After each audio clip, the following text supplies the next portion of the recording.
अस्सलाम वालेकुम। आज के इस वीडियो में स्टाइलिश या न्यू नेक डिजाइन की कटिंग एंड स्टिचिंग आपके साथ शेयर करूंगी, जिसमें लेस और मैं पाइपिंग का इस्तेमाल करूंगी। तो आपसे रिक्वेस्ट है कि बिना स्किप किए वीडियो को कंप्लीट देखिएगा। यहाँ पे सबसे पहले हम वी कट करेंगे, जिसकी चौड़ाई 1/2 इंच ली है और इस वी की लंबाई 2.5 इंच ली है। इस तरह से निशानों को स्केल की मदद से आपस में मिला लेंगे और 1/2 इंच का मार्जिन रखते हुए इन निशानों को आपस में इस तरह से हम मिला लेंगे ताकि हम इसके आसानी से कटिंग कर सकें। अब जो निशान लगाए थे उन निशानों को फॉलो करते हुए हम इसकी कटिंग कर लेंगे। यहाँ पे हमारे पास वी कट हो गया है। अब हम राउंड नेक की कटिंग करेंगे। उसके लिए डबल फोल्ड बुकरम लिया है और 3.1 इंच का इस तरह से हम निशान लगाएंगे। राउंड नेक की लंबाई करने से पहले मैंने यहाँ पे बुकरम को सीधा कर लिया है। अब इसकी लंबाई जो है 5 इंच रखेंगे, क्योंकि 2.5 इंच हमारा वी होगा। इस तरह से इन निशानों को स्केल की हेल्प से मैंने मिला लिया है और 1.2 इंच का मार्जिन रखते हुए निशान लगा लेंगे और इन निशान को फॉलो करते हुए हम इस तरह से हल्की सी राउंड शेप ड्रा कर लेंगे। जो आपकी शेप जो है वो ठीक आ जाए, आप उसको डार्क कर लें ताकि आप उसी शेप को कटिंग कर सकें, उसी निशान को कटिंग कर सकें। अब यहाँ पे 1/2 इंच का मार्जिन रखते हुए मैंने दोबारा से निशान लगा लिया है और निशान लगाने के बाद इन निशानों को फॉलो करते हुए हम इसकी कटिंग कर लेंगे। यहाँ पे राउंड नेक जो है वो मैंने कटिंग कर लिया है। अब यहाँ से हम इसको सेंटर से वी देखेंगे और इसके सेंटर से हम 1/2 इंच का मार्जिन जो है रखते हुए इसको कट कर लेंगे। यहाँ से 1/2 इंच का मार्जिन जब रखेंगे तो हमारे पास परफेक्ट जो है राउंड और वी जो है नेक डिजाइन जो है वो तैयार हो जाएगा। यहाँ पे हमारे पास राउंड और वी नेक डिजाइन जो है वो कटिंग हो गया है। हम पट्टी कटिंग करेंगे। उसके लिए मैंने इस तरह से लेस को रखते हुए उसकी चौड़ाई देख ली है और चौड़ाई देखने के बाद मैंने इसको डबल फोल्ड किया है। चौड़ाई इसकी 0.9 इंच बनती थी और उसका जब डबल करेंगे तो 0.4 इंच का मार्जिन बनता था। इस तरह से निशान लगाने के बाद हम इसको स्केल की हेल्प से सीधा कर लेंगे। अब यहाँ पे जो हमने वी कट किया था उसको इस तरह से रखते हुए मैंने निशान लगा लिया है और 1/2 इंच का मार्जिन रखते हुए हम निशान लगा लेंगे जो हमने निशान लगाया था उसके साथ साथ। अब यहाँ पे 10.5 इंच का मार्जिन रखा है मैंने। इस नेक की जो लंबाई है, पट्टी की लंबाई 10.5 इंच रखी है। आप अपने नाप के अकॉर्डिंग रख सकते हैं और इन निशानों को स्केल की हेल्प से हम इस तरह से मिला लेंगे। यहाँ पे मैंने बुकरम को जो है वो पिन अप कर लिया है। अगर आप चाहें तो नीडल लगा लें। अब यहाँ पे निशानों को फॉलो करते हुए हम इसकी कटिंग कर लेंगे। ये बहुत ही खूबसूरत नेक डिजाइन बन के रेडी होगा। आप किसी भी प्रिंटेड ड्रेस पे इस नेक डिजाइन को बना सकते हैं।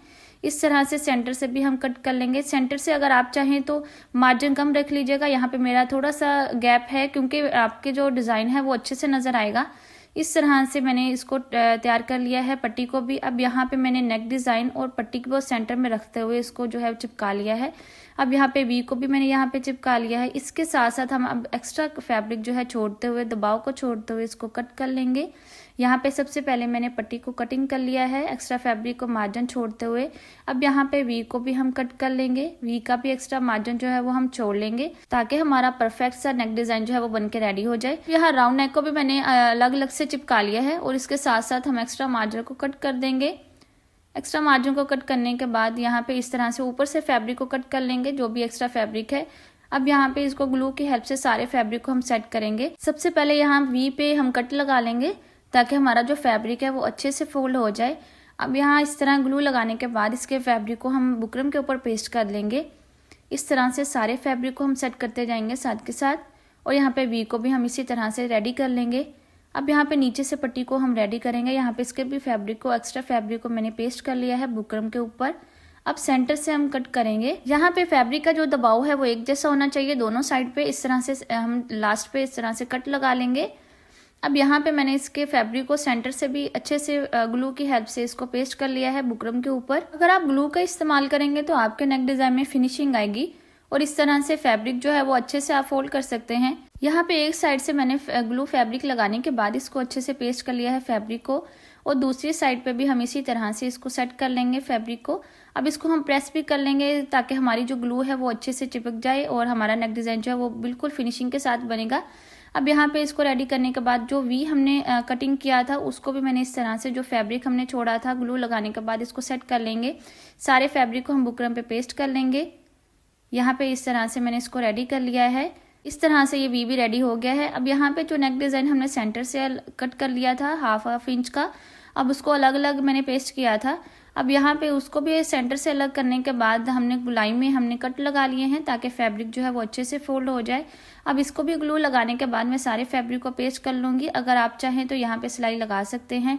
अब हम सेंटर पट्टी की उल्टी साइड पे इस तरह से ग्लू लगाएंगे किनारे किनारे। यहाँ पे हम लेस का इस्तेमाल करेंगे। अगर आपके पास थोड़ी सी चौड़ाई वाली लेस है आप उसका भी यूज़ कर सकते हैं, वो जो है परफेक्ट आ जाएगी यहाँ पे।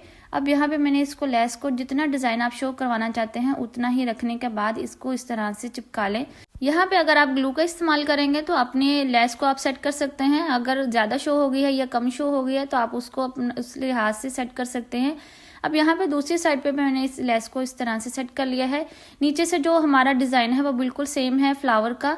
अब यहाँ पे मैंने पाइपिंग ली है और 1/2 इंच का मार्जिन रखते हुए मैंने इस तरह से इसको कट कर लिया है। ये हम किनारे पे लगाएंगे। अगर आप चाहें तो सिलाई के साथ भी पहले लगा लें, लेकिन मैं यहाँ पे ग्लू के साथ लगाऊंगी ताकि हमारी सिलाई में फिनिशिंग आए और हमारी सिलाई जो है वो एक ही लगे। अगर आप पहले इसको सिलाई के साथ लगा लेंगे तो आपको 2 सिलाई लगानी पड़ेगी। अब यहाँ पे मैंने इसको कट लगा लिया है क्योंकि हमारे पास यहाँ पे वी में था। अब यहाँ पे कट लगाने के बाद इस तरह सारी इसको पाइपिंग को हम इसको सेट कर लेंगे। यहाँ पे सीधी लगाने के बाद यहाँ पे मैंने कट लगा लिया है कॉर्नर पे और ग्लू लगा लेंगे और इसको अच्छे से फोल्ड करेंगे नीचे की तरफ ढीली छोड़ते हुए। अगर हम इसको खींचेंगे तो ये पाइपिंग जो है वो नीचे फोल्ड हो जाएगी और नज़र नहीं आएगी। इसको इस तरह से मैंने सेट कर लिया है। इसको ढीला छोड़ते हुए इसको सेट करेंगे। यहाँ पे मैंने इसको सेट कर लिया है और पाइपिंग जो हमारी अच्छे से लग गई है और इसको प्रेस कर लिया है। यहाँ पे अब हम फ्रंट साइड लेंगे। फ्रंट साइड लेने के बाद जो हमने नेक डिज़ाइन कटिंग किया था सेंटर से, उसका मार्जिन बढ़ाते हुए रखते हुए इसको देख लेंगे कि हमने कितना कटिंग करना है फैब्रिक का मार्जिन रखते हुए। अब यहाँ पे मैंने निशान लगा लिया है और इस राउंड नेक को कटिंग कर लिया है। यहाँ पे इस तरह से कटिंग करने के बाद यहाँ जो हमने वी कट किया था उसको सबसे पहले हम स्टिच करेंगे। यहाँ पे उसके सेंटर में मैंने कट लगा लिया है ताकि जो हमारा वी है वो बिल्कुल सेंटर में बने। इस तरह से इसके किनारे किनारे सिलाई लगाने के बाद इसको सेंटर से हम फैब्रिक को कट कर लेंगे और इसके सेंटर में कट लगा लेंगे ताकि ये अच्छे से जो है वो नीचे की तरफ फोल्ड हो जाए। अब यहाँ पे जो हमने पट्टी रेडी की थी, इस लेस जो है वो मैंने फैब्रिक पे शो करवाई है। अगर आप चाहें तो वी पे भी शो कर सकते हैं। यहाँ पे सेंटर वाली जो क्रीज लाइन है उसको फॉलो करते हुए मैंने यहाँ पे इसको स्टिच किया है। आप इसका जो मार्जिन है वो बिल्कुल सेंटर में रखेंगे जो कमीज की क्रीज का है। इस तरह से इसको किनारे किनारे सिलाई लगाएंगे। यहाँ पे एक जैसा मार्जिन रखते हुए इसको सिलाई लगाएंगे। यहाँ पे दूसरी सिलाई को भी इसी तरह से हम कंप्लीट कर लेंगे। शर्ट की जो क्रीज है वो बिल्कुल पट्टी के सेंटर में आएगी। इस तरह से इस सिलाई को हम कंप्लीट कर लेंगे और दूसरी सिलाई जो है वो इसी तरह से हम लगा लेंगे। ये सिलाई लगाना बहुत आसान है क्योंकि हमने इसको ग्लू की हेल्प से जो है वो लगा लिया था, इसको चिपका लिया था, तो अब हम सिलाई करना बहुत ही आसान हो गया है। इसको इस तरह से हम स्टिच कर लेंगे। यहाँ पे इस तरह से मैंने इस सिलाई को कंप्लीट कर लिया है। अब हम राउंड नेक जो है वो जो हमने कटिंग किया था उसको हम इस तरह से बराबर रखेंगे, बिल्कुल एक तरह से। अब इसका मार्जिन रखते हुए मैंने इसको कट कर लिया ताकि हम आसानी से इसको स्टिच कर सकें। यहाँ पे देखते हुए कि हमारा मार्जिन है इसको सेट कर लेंगे। अब यहाँ पे मैं आपके साथ एक ट्रिक शेयर करूंगी। यहाँ पे इस तरह बुकरम के साथ साथ हम सिलाई लगाएंगे, इसके बिल्कुल साथ साथ हम सिलाई लगाएंगे और जो हमने फैब्रिक का मार्जिन छोड़ा था उसको इस तरह से हम नीचे की तरफ फोल्ड कर लेंगे ताकि जब हम इसको सीधा करें तो वो अच्छे से सीधा हो जाएगा और इसमें जो है दबाव सारा आ जाएगा। लेस को हम कट कर लेंगे क्योंकि इसमें मुश्किल आएगी जब आप फोल्ड करेंगे। यहाँ पे मैंने लेस को कट कर लिया है। अब यहाँ पे देखें अच्छे तरीके से हमारा जो है वो फोल्ड हो गया है। अब हम दूसरा स्टिच करने के बाद राउंड नेक इसको पहले माप कर लेंगे वी को, ताकि हमारी जो वी है वो बिल्कुल सेम साइज की हो। इस तरह से उसी तरह से फैब्रिक को फोल्ड करते हुए हम इसको स्टिच करेंगे, किनारे किनारे सिलाई लगाएंगे।